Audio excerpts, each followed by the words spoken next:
noite, muita paz de Deus, muita graça. Hoje é dia muito especial. Estivemos de manhã, ceia, a mesa combina com o Dia das Mães. Não é verdade? Porque mãe é muito agregadora. Mãe chama filho, neto para a mesa. A casa da mamãe é lugar de convergência. Às vezes tem algumas divergências, tem umas falas atravessadas. Mas, no geral, a mamãe é lugar, é um imã que atrai. Eu contei de manhã que eu tinha 2 vós. De um lado da família, 10 tios casados. Do outro lado, que eram 12, né? Do outro lado, 9 casados, 3 tias que não se casaram, mas ajudavam a cuidar dos sobrinhos. A avó da cidade que eu tinha, mãe do meu pai, e a avó da roça. E era uma alegria estar com meus primos. Eu tive uma infância muito assim privilegiada, né? Um ambiente agradável que me ajudou. Meus tios eram boas referências, trabalhadores. E pena que quando a avó morre, o que acontece? Aquele lugar de atração, já a avó não está lá. Às vezes está o vô, mas o vô não tem essa capacidade de atrair tanto como a avó, não é verdade? Aí depois os filhos vão se casando, vão virando avô e viram outros polos de atração. Mas espero que o seu dia hoje tenha sido bom. Todo mundo teve a oportunidade de estar com a sua mãe. Quantos tiveram a oportunidade de pelo menos falar com a mãe, ou falar pelo menos, né? Ou almoçar juntos? Parabéns. Parabéns. Eu perdi minha mãe em 2014 e eu comentei, né, que a gente sente a falta da mãe, do abraço dela, mas no reino de Deus, Jesus falou que a gente ganha outras mães, outros pais, tios, tias. É interessante como a Bíblia coloca assim, essa família igreja, que é uma família ampliada. Aliás, na Bíblia, família de Deus é uma denominação, né? São termos muito ricos, né? Povo de Deus, corpo de Cristo, família de Deus, nação santa. O que mais, gente? Noiva de Cristo, edifício de pedras vivas, são todos termos para designar a beleza da igreja, inclusive como família.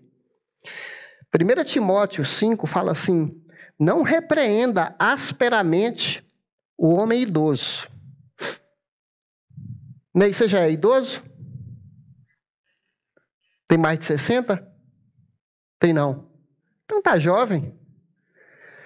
Não repreenda asperamente o homem idoso. Então, mais jovens, tratem-me com respeito. Eu não sou idoso ainda, mas estou chegando lá. Exorte como se ele fosse seu pai. Olha só, trate os jovens como se fossem irmãos. Não é família isso? Que mais? As mulheres idosas como se fossem mães. Mãe Norma, tudo bem? Você é como se fosse minha mãe. Está aqui ó, na Bíblia, ó. As moças como se fossem o quê? Irmãs. Duda, você é minha irmãzinha. Estamos juntos. Você está vendo a Bíblia como entrelaça isso, né? Isso fala de interação, gente, relacionamento. E é o tema de hoje, interação. O que significa interação? Comunicação. Interessante que a palavra interação, na origem da palavra, é entre ação. Porque a gente não vive só de fala, nós nos movimentamos. Interação, a gente também atua, age na interação. Entrosamento, confraternização. A boa comunicação é o oxigênio da família. Porque se a comunicação não está boa, às vezes, quando eu estou falando comunicação, eu não estou falando só da fala. A fala é um recurso da comunicação. Mas se você fez algum tipo de curso de comunicação, existe a metalinguagem. O que é a metalinguagem? É a linguagem além da oral. É a linguagem, por exemplo, não verbal. O oral é igual ao verbal, a fala. Mas a linguagem não verbal é quando a gente fala sem falar. A gente fala pelo olhar. Tem certos olhares que podem ser de ameaça. Olhar de raiva, olhar de desprezo, olhar de orgulho, olhar de pouco caso. Não tem isso? Você nem precisa... Tem até o olhar sedutor que a gente tem, né? Que tomar cuidado com esse olhar sedutor. Essa linguagem não verbal. E em nossa casa, onde nós temos mais liberdade, às vezes nós confundimos liberdade ou intimidade com maus tratos. Se a gente não tomar cuidado, o ambiente familiar pode ser um lugar de muito aborrecimento, muita chateação, pouco caso, indiferença, má educação. O ambiente em casa pode ser um lugar de descontrole, desconsideração, lugar de amargura, em que tem pessoas que estão vivendo juntos, mas estão morrendo por dentro, por falta de um diálogo, por falta de uma fala. Como que será que está a nossa casa? Às vezes nós temos em casa uma estrutura viciada na comunicação, uma comunicação muito ruim, e a gente fica mal acostumado com uma comunicação ruim. A gente acostuma a destratar, a falar sem educação, a não incluir um por favor, um eu te amo, um perdão, um com licença. A gente começa a tratar as pessoas assim na base da obrigação. Não fez mais do que obrigação. E nós achamos que isso é normal. Algumas pessoas colocam rótulos nas outras e acham que isso é completamente normal, colocar um rótulo, né? Um xingamento. Eu tive numa casa uma vez que a luz estava fraca e dava uma sonolência. Estava conversando com a pessoa, mas a luz fraquinha, aí você fica cansado. Aí vem aquele sono assim, porque a luz está fraca. O ambiente contribui para você ficar sonolento.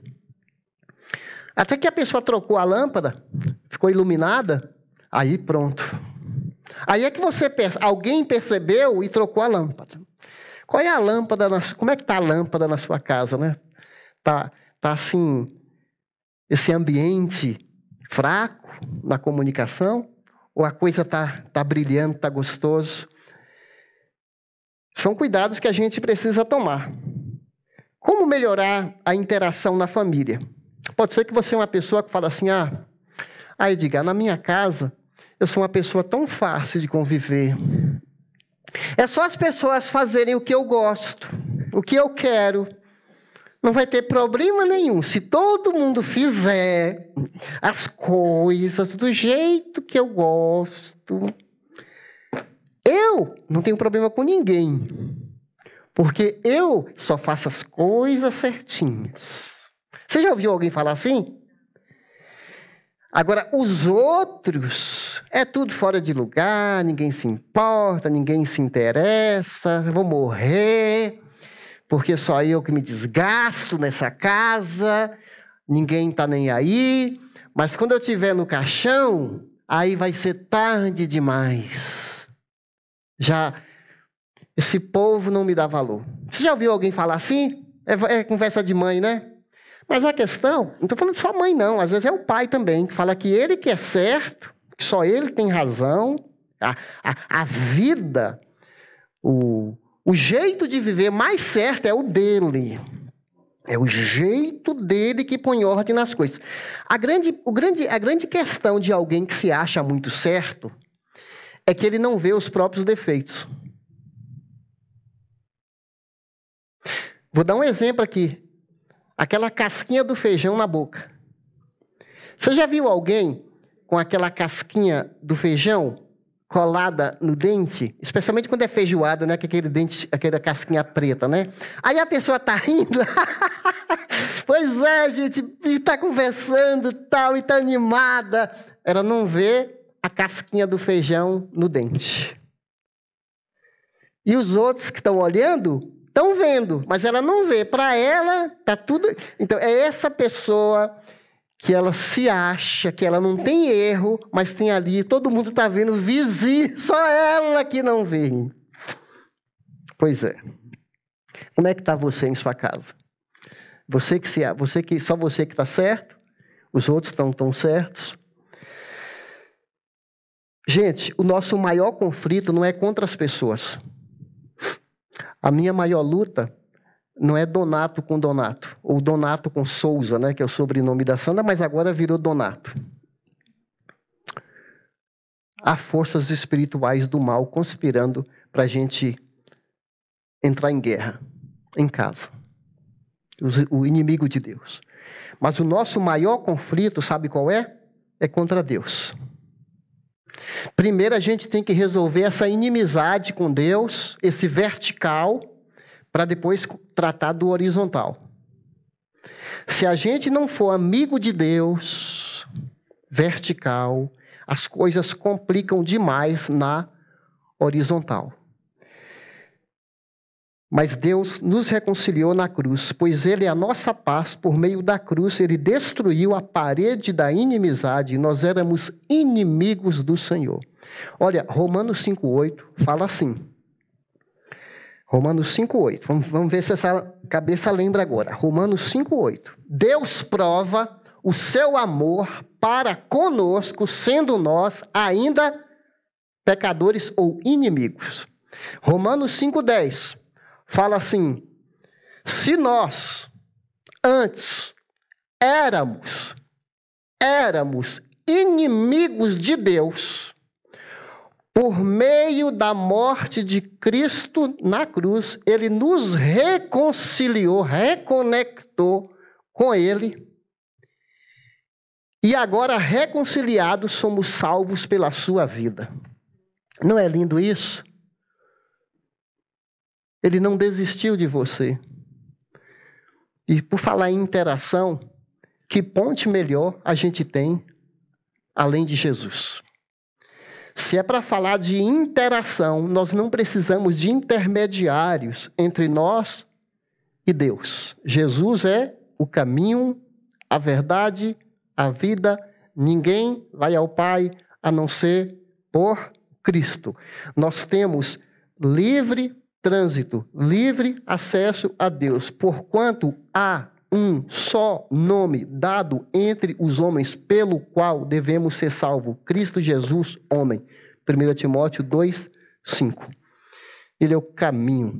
E Jesus entende tanto de reconciliação que Ele quer promover na sua casa, na sua vida, um ambiente sereno, um ambiente de paz, um ambiente de harmonia, um ambiente em que a contenda, as brigas podem acontecer, mas serão acidentais e não serão normais.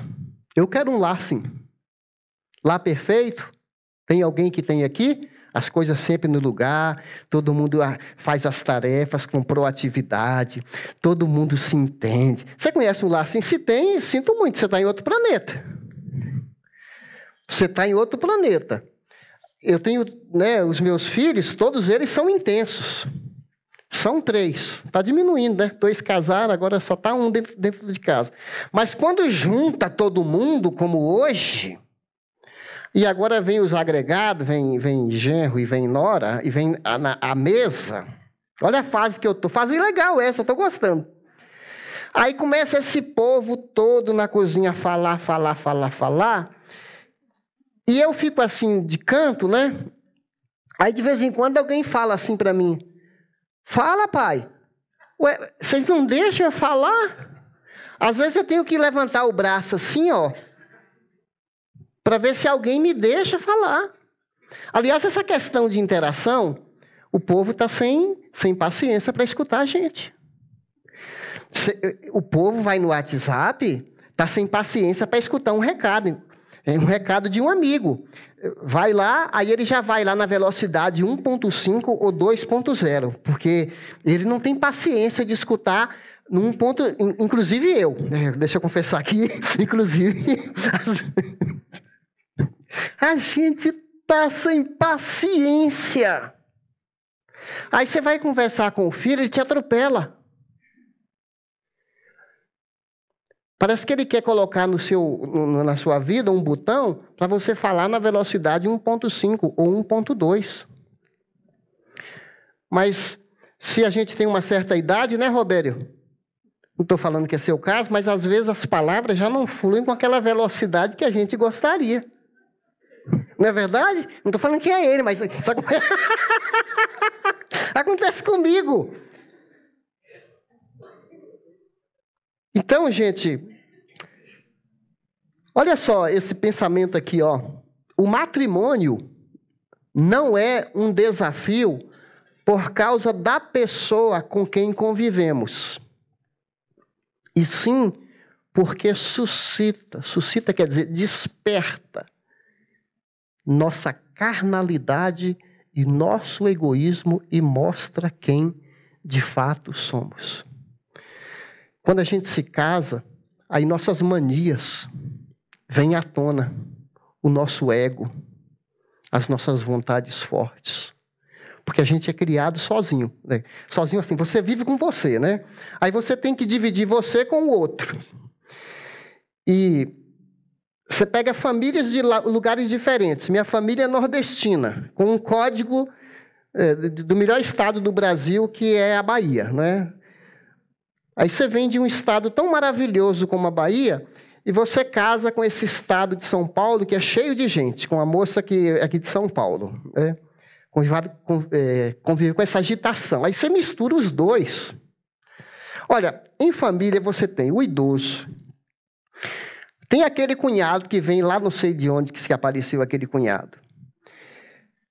Tem criança, tem adolescente, tem conflitos de gerações. Fora isso, um é homem, outro é mulher. É só Deus para fazer um homem se dar bem com uma mulher. É o melhor projeto que tem, é um homem e uma mulher, mas é difícil. Você quer ver um exemplo? A esposa entra calada no carro, aí você pergunta assim: você está calada? Aconteceu alguma coisa? Sabe o que ela fala? Nada. Fala assim, não aconteceu nada. Aí você acha que é normal. Daqui a pouco, sabe o que ela fala? Você é insensível. Você não sabe o que aconteceu. Você não presta atenção. Agora, quando a mulher pergunta para o homem assim, aconteceu alguma coisa? E ele fala o quê? Nada, não aconteceu nada. É porque não aconteceu nada. Mas para ela, nada é tudo. Para o homem, nada é nada. Já aconteceu isso com vocês? Ou só comigo?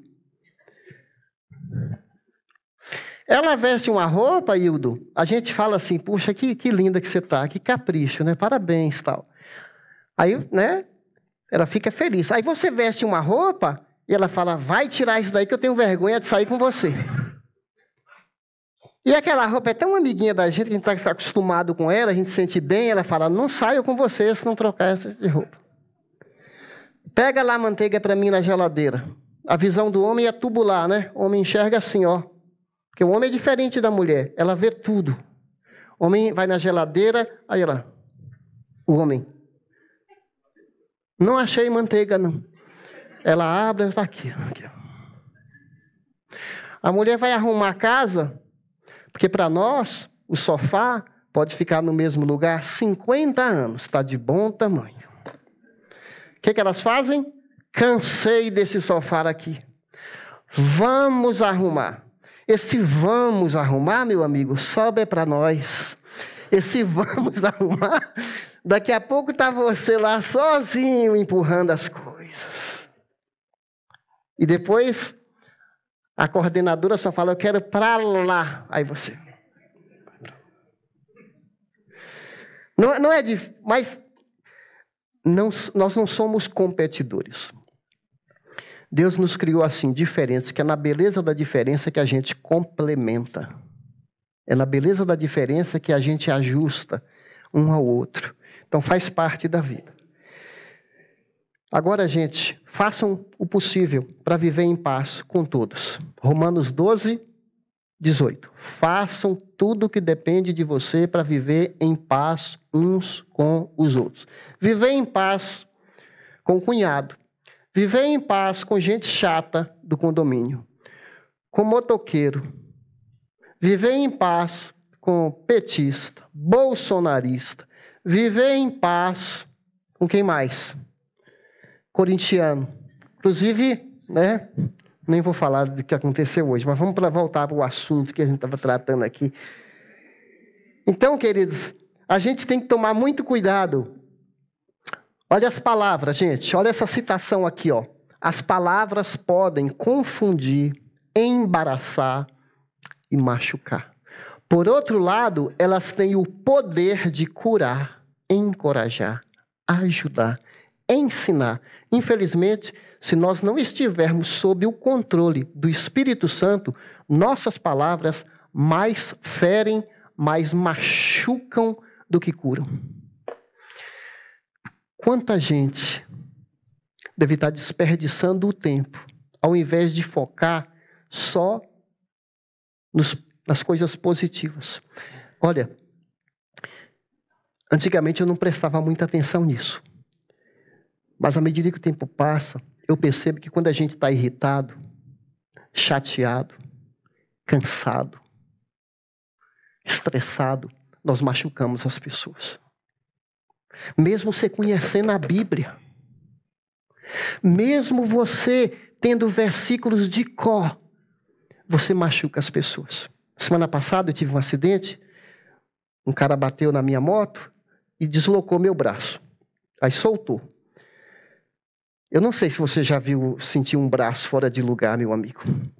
E você fica ali no chão, não pode levantar. Se você quer levantar, o povo fala assim, tem que ficar aí calado até chegar o resgate. Aí você tem que ficar lá. Mesmo você tendo convênio. Aí vem o resgate. O miserável me coloca naquela ambulância, me leva correndo para o hospital do Campo Limpo, balançando e lombada, e eu, aí me joga lá. Chega lá no hospital do Campo Limpo, era 2h15 da tarde. Eu vou desabafar para vocês aqui meu sofrimento, dá licença. Aproveitar que vou desabafar. Aí eu fiquei até 5 horas da tarde no hospital do Campo Limpo. Quando eu pensei que iam tirar o raio-x para poder o camarada colocar meu braço no lugar, sabe o que falaram? Quebrou o raio-x da UPA e quebrou o raio-x do hospital do Campo Limpo, fica do outro lado. Aí a Sandra estava lá me acompanhando, nenhuma tipóia colocaram em mim, e ela vai me levar para a clínica do Tabuão, que é onde está meu convênio. E no caminho, e ela passava em lombada, e passava em buraco, e eu,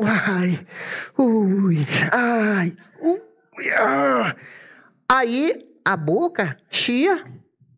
Aí eu falei, puxa vida, parece que você só escolhe os buracos para passar, e as lombadas, eu estou aqui arrebentado. Sabe o que ela me falou? Eu vou até olhar para cá, para não olhar para ela. Sabe o que ela me falou?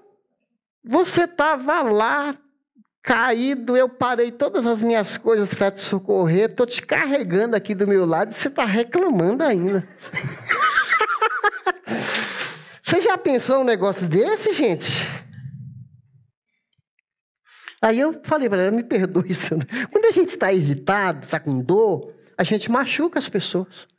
Por isso que temos que tomar muito cuidado para não falar com raiva, porque quando você fala com raiva, vem uma onda assim, uma inundação, e vem uma enxurrada de palavras mal ditas, mal colocadas, que soterram, atropelam as pessoas, machucam lá no fundo.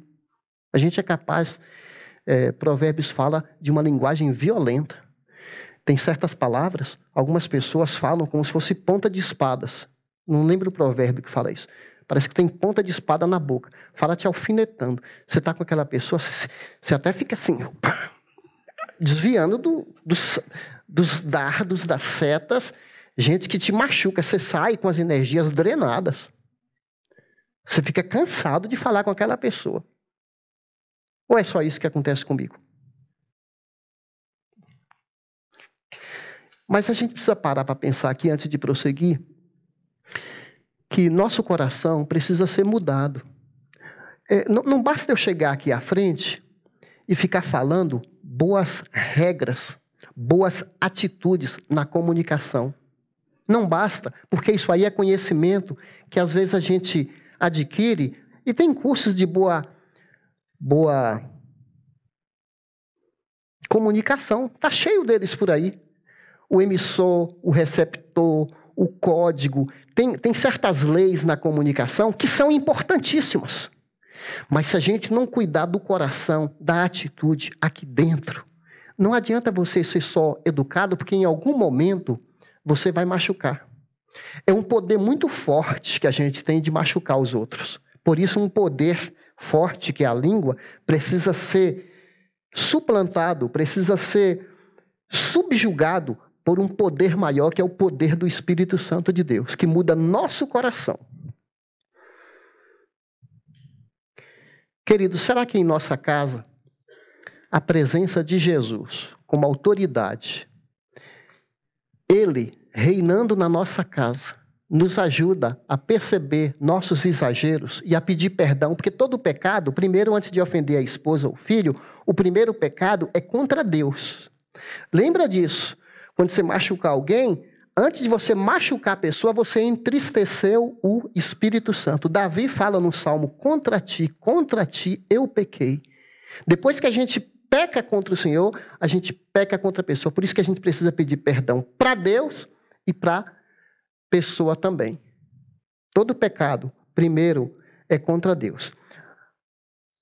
Sabe, Jesus foi convidado para um casamento. Ele não foi como penetra. Ele foi convidado. Naquele casamento, faltou vinho. E Jesus estava lá. A presença de Jesus na família não significa que situações desagradáveis não vão acontecer. Mesmo com a presença de Jesus, faltou vinho. Na Bíblia, vinho é símbolo de quê? Festa, alegria, comemoração. Mesmo ali naquele casamento. Jesus foi convidado para reinar. Mas Jesus, o nome Jesus é só para enfeitar a cerimônia de casamento? Não. A presença de Jesus, tanto para iniciante, como para gente que está a uma longa estrada na vida. Quando Deus criou o casamento no Éden, Ele comunicava com o casal, Ele vinha visitar, Ele era a pessoa central. Será que Jesus é a pessoa central do nosso casamento? Porque acabou o vinho naquele casamento. O que acaba hoje? O diálogo. Acaba aquele ambiente confortável. Acaba a educação. Acaba a dignidade, que as pessoas às vezes são maltratadas. Às vezes acaba a paciência. Jesus é uma fonte inesgotável de tudo isso. De paciência, de amor, perseverança, foco. Muitas vezes, sabe o que acontece? Isso aqui é a pessoa central. Eu estou chamando um objeto de gente, né? Porque às vezes isso aqui parece um membro importante da família. Acho que devia mudar Colossenses 3,16. Colossenses 3,16 fala assim, habite ricamente em vós a palavra de Deus. Vamos substituir agora? Habite ricamente em vós o Senhor celular. E que as pessoas fiquem em torno dele, interagindo, conversando com as mídias sociais, com o WhatsApp, e se mantenham distantes uns dos outros. Porque o que isso aqui distancia, se a gente não tomar cuidado, ele não é ruim. A questão é o uso e o mau uso desse equipamento, não é verdade? Então, eu quero sugerir para vocês, muitas vezes, quando almoçar, quando jantar, quando tiver um tempo com a família, tire o celular da sua frente. É muito desagradável você estar conversando com uma pessoa e ela está aqui, né, olhando para a tela e não olhando para você. Então, a gente vive numa geração assim que está... esse contato pessoal, que é tão importante, ao vivo, a cores, natural, mundo real, está sendo substituído por um mundo virtual. É triste, gente. Sempre temos que falar contra isso. Deuteronômio fala assim, conversa sobre a palavra de Deus, interaja durante o dia, ao sentar, ao levantar. Deuteronômio capítulo 6 fala muito isso, que vai ser até o tema de instrução. Instrução, a presença de Deus reinando na nossa casa. Gente, a gente cansa de falar isso. Chama a família, marido, esposa, ou se você não tem marido, ou se você não tem esposa. Com quem você mora? De vez em quando, chama e fala, vamos conversar com Deus? Temos aí uma dívida para fazer. Temos que comprar um automóvel. Vamos orar? Senhor Jesus, abençoe. É o momento da gente fazer essa compra. Senhor, precisamos investir um dinheiro. Senhor, abençoa. Ó Senhor, estamos preocupados com a dívida. Nos dê sabedoria, capacidade para pagar essa. É muito melhor que você ficar reclamando que tem conta para pagar, que o dinheiro não dá. O filho tá assistindo. O filho tá ouvindo, assimilando. Se Deus é importante na vida do papai, se Jesus é importante na vida da mamãe, ou se só ficar reclamando, aí ele vai aprender a fazer isso. Eu sempre tomei um cuidado muito grande com a Sandra, à medida que as minhas crianças cresciam, da gente passar para eles a relevância do povo de Deus. De não falar absolutamente mal de ninguém, para que nossos filhos tivessem assim um respeito para com o povo de Deus. Se você critica alguém na sua casa, se você fala mal de alguém, seus filhos estão copiando, estão assimilando. Algumas vezes até tropecei, mas aí o próprio filho fala, pai, vamos lembrar, olha só, né? Vamos lembrar de só fazer bons comentários, porque às vezes você tem aquelas pessoas da família tão difíceis. Ou só eu que vou na casa da sogra e tem aquelas pessoas difíceis. Vocês não, né? Vocês convivem que todo mundo é maravilhoso. Tudo bem. Gente, vocês estão me distraindo aqui. Vamos falar aqui outra coisa. Como melhorar a interação, em nosso lar. Melhorar. Certifique-se que seu coração mudou. Você que tem que examinar seu coração, não sou eu. Antes de começar o culto, uma pessoa que está visitando de outra igreja falou, posso participar da ceia? O que você acha que eu falei para ele? Não sou eu que decido isso. A ceia é de Jesus. Eu não sou dono da ceia. A Igreja Batista não é dona da ceia. A ceia é tão bela. Jesus morreu por nós na cruz. Ele que criou essa cerimônia. Aí eu falei, olha, está escrito em 1 Coríntios, examine-se, pois, o homem a si mesmo. É você que tem que examinar. Meu coração pertence a Jesus. Ele mora aqui dentro. Ele reina na minha vida. Ele é o centro da minha vida. Ou tem alguém substituindo o meu coração? Falei, é você que sonda o seu coração. Se você entende que isso aconteceu, você pode participar. Olha o que diz a Bíblia. Darei a vocês um coração novo. Porém um espírito novo em vocês. Eu vou tirar esse coração de pedra e lhes darei um coração de carne. Antes de conhecer Jesus, meu coração era desconfiado, frio, indiferente. Eu não tinha percepção das coisas de Deus. Eu estava morto nos meus pecados e não sabia. Até que eu entendi, puxa vida, Ele morreu na cruz para me salvar. Ele recebeu o castigo dos meus pecados quando Ele se doou na cruz. Caiu a ficha. O véu do templo abriu. Livre trânsito agora para Deus, através de Jesus. Então, é isso que vai mudar a nossa casa. Porque quando Jesus reina, mesmo que você tropeça, mesmo que você seja duro nas palavras, mesmo que o orgulho venha e em algum momento ele vem, a gente vai parar e falar assim, me perdoe. Eu não agi certo naquela hora. Eu te machuquei, me perdoe. A melhor coisa que a gente pode fazer é pedido de perdão. Não é verdade? O problema é que eu estou falando essas coisas, quando chegar em casa, lá vem cobrança. Mas faz parte da vida, né? Faz parte da vida. Cuidado com o poder destrutivo da língua. Semelhantemente, a língua é um pequeno órgão do corpo, mas se vangloria, se orgulha de grandes coisas. Vejam como um grande bosque é incendiado por uma simples fagulha. Pequeno órgão, grandes estragos. Ele chega a comparar a língua como o leme do navio. Você já viu esse navio enorme? Já viram?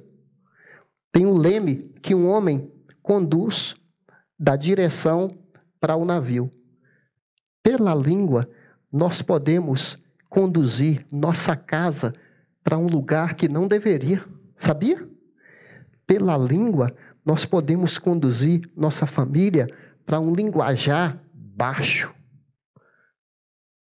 Um linguajar de contenda, de briga, de controlar os outros pela língua. Que direção a nossa casa, o leme da nossa casa está sendo conduzido? Precisamos que Jesus segura nas nossas mãos e fale, é para lá, filho. Ouça a minha voz, filho. É para lá, filho.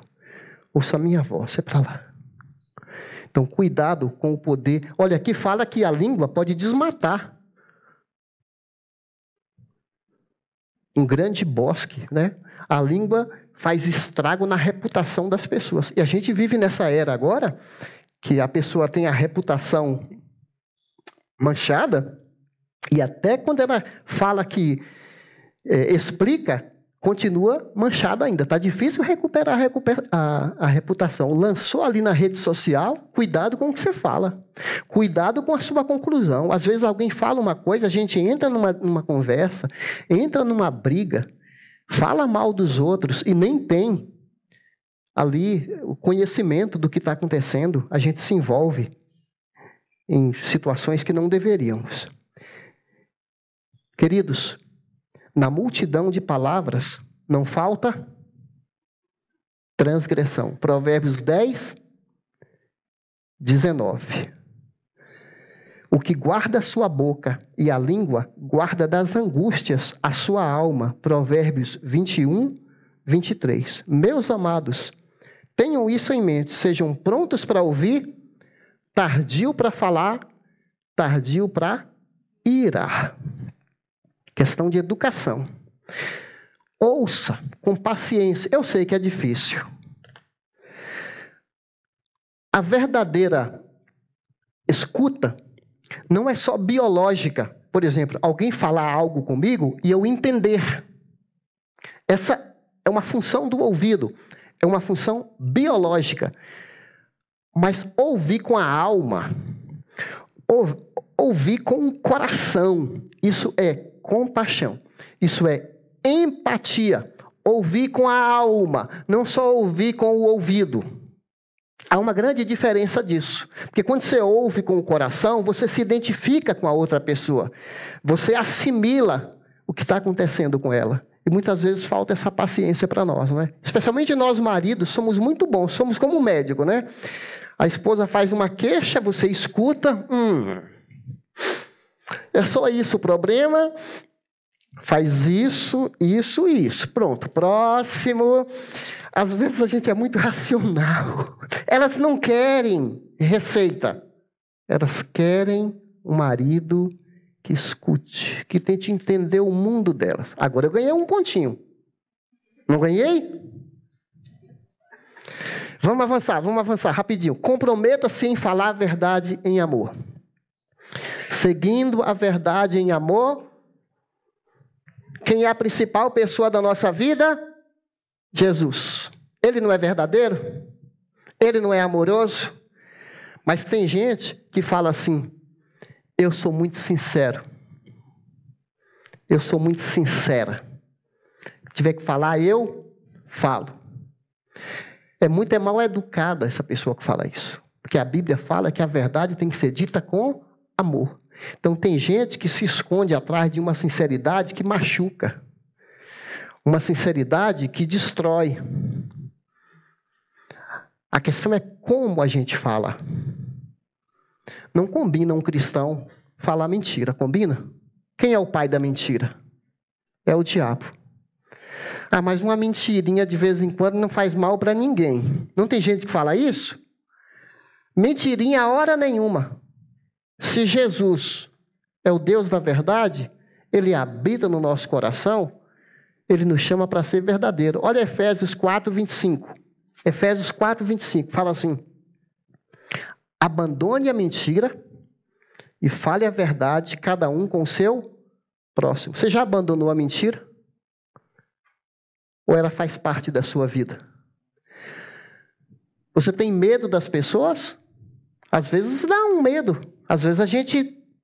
Olha, quando a gente exagera ou fala o que não devia, sabe o que acontece? Parece que tem pedrinha na boca. Dá um mal-estar, dá uma agonia. Quando eu não sou verdadeiro, dá um negócio assim. E se a pessoa é mentirosa, ela fica tentando inventar uma história. Será que eu contei aquilo para aquela pessoa? Tem que contar aquilo ali. O que eu falei da última vez? Isso dá um desgaste. Quando você é verdadeiro, deixa fluir. Deixa. Você não tem medo de ninguém. Você está sendo verdadeiro. É tão bom uma casa onde a carteira de dinheiro está lá. Você confia nas pessoas em casa. Não tem senha. Meu celular, todos os filhos sabem a senha do meu celular. Livre trânsito. E os deles também. Eu sei que às vezes eles falam assim: pai, aqui é uma conversa particular, não entra. Eu não vivo cutucando celular de mal, eu dou conta do meu. Mas é bom quando você está num ambiente que não há o que esconder, não é verdade, gente? É uma situação muito estranha essa, né? Você tem que descobrir as coisas quando a confiança vai minando. É muito chato isso, né? Por isso precisamos se comprometer em sermos pessoas verdadeiras. Estamos caminhando para o final. A mentira não aumenta o nariz, mas diminui a confiança. Comunique palavras geradoras de vida. Linda essa passagem, não é? A vossa palavra seja uma vez por semana. É isso que está escrito? Sempre. Agradável. Temperada. Comida boa, não é? Comi uma feijoada maravilhosa hoje. Temperada com sal. Para que saibais como vos convém responder a cada um. Cuidado com a palavra, gente. A gente machuca, mas a gente pode sarar. Esses outros versículos são maravilhosos. Esses outros versículos falam assim: o coração ansioso deprime o homem, mas uma boa palavra o anima. Provérbios 12, 25. Provérbios 4, 29. Nenhuma palavra torpe. O que é torpe? Torpe é uma palavra apodrecida. Você viu como o palavrão está tão comum?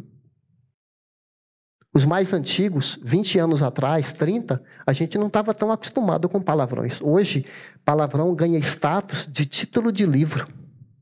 Você vai nas livrarias, palavrão virou best-seller. Tenha santa paciência, gente. E aí a gente vai aceitando o produto dessa indústria cultural. A gente vai aceitando o errado como certo. Vai invertendo, certo vira errado. A gente fica assim maluco. E quando a gente para, até que ponto a gente chegou, né? Na banalização da pornografia, da imoralidade. Uma pessoa falando para mim de uma outra academia, falando: eu estava lá na academia durante o dia, passando pornografia no horário de nobre. Meu Deus, né? Cuidado com o que se fala, gente. A gente ou abaixa ou eleva a nossa linguagem. O falar amável é árvore de vida, mas o falar enganoso esmaga o espírito. Provérbios 15, versículo 4. Antes de falar, escute. Antes de reagir, pense. Antes de criticar, espere. Antes de orar, perdoe. Antes de desistir, tente. Boas dicas aí. E vamos falar agora, finalizando esse momento, És dos homens o mais notável. Derramou-se. Fora da cruz, não é? Graça aqui dos lábios. Visto que Deus te abençoou para sempre. Jesus era gracioso. As palavras de Jesus traziam vida. Eu vim para que vocês tenham vida. As palavras de Jesus fortalecem a gente.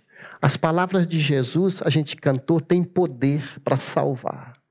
Tem poder para mudar o ambiente da nossa casa. Assim como mudou naquele casamento, transformou da água para o vinho. E fala naquele texto que os discípulos creram e a glória de Deus se manifestou. Você já pensou um ambiente na nossa casa em que as crises se transformam em oportunidades para Jesus agir? Você já pensou na sua casa que aquelas grandes dificuldades são matéria-prima para Jesus trabalhar e muda o coração das pessoas, muda a vida do casal e as pessoas creem, pessoas de fora vão crer e vão ver a glória de Deus. Tomara que sua casa seja um ambiente assim, em que Jesus reina e milagres acontecem. A gente não pode ficar acomodado. Acabou o vinho. A gente tem que ser como Maria. Você viu Maria, o que ela fez?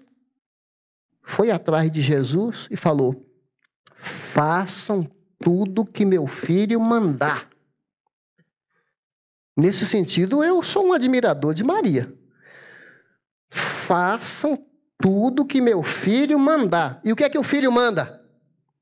Marido, ame a esposa como Jesus amou a igreja. Esposa, seja alinhada, companheira, auxiliadora do seu marido. Filhos, honrem seus pais. Só é ensinamento, sustância que o filho manda para nós. E Maria, façam tudo. Será que a gente tem obedecido tudo que Jesus manda? Ele é a nossa autoridade.